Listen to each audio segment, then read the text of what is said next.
Selamat sore untuk kita semua. Perkenalkan, nama saya Nathanael Huta Barat. Saya merupakan mahasiswa Politeknik Pembangunan Pertanian Medan, jurusan Perkebunan, Prodi Penyuluhan Perkebunan Presisi. Di sini saya akan membahas buku tentang composition dengan penulis Gede Pratama. Buku karya Gede Pratama membahas tentang pentingnya belas kasihan sebagai fondasi utama moral dan etika manusia.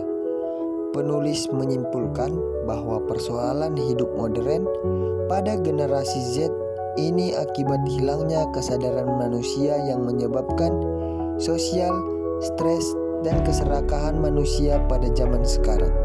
Mengejar kesuksesan tanpa moral dan etika serta kedamaian batin. Gede Pratama sebagai penulis menjelaskan bahwa sumber utama perilaku manusia adalah pikirannya sendiri.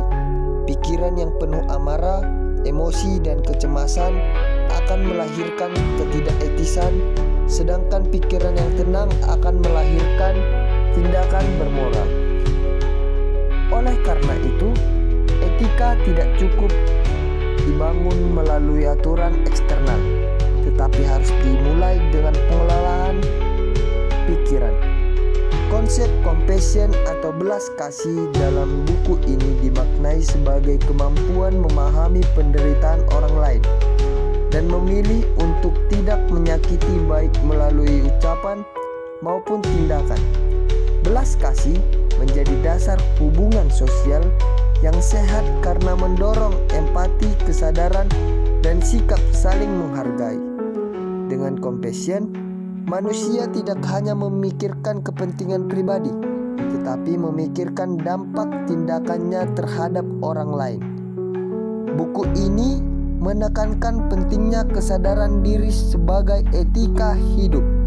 Kesadaran diri membantu seorang mengenali emosi sebelum bereaksi, sehingga tidak bertindak semena-mena atau merugikan orang lain.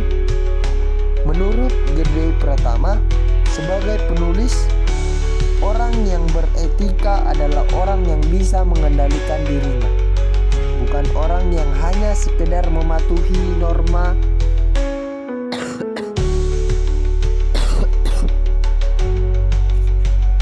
karena tekanan sosial.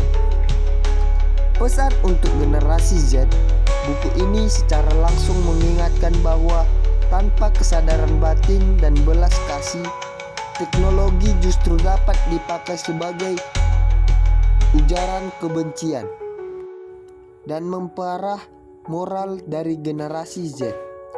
Buku ini mengajarkan dan mengajak agar generasi Z dapat membangun etika digital melalui pengendalian emosi dan kepedulian terhadap sesama. Secara keseluruhan, etika ini dapat diterapkan di lingkungan perkebunan yang harus mengutamakan belas kasih dan moral sebagai tolak ukur perkembangan pola pikir, agar terciptanya generasi yang berintegritas serta masyarakat harmonis. Buku ini sebagai pengingat bahwa masa depan berkelanjutan hanya dapat dibangun dengan karakter yang beretika.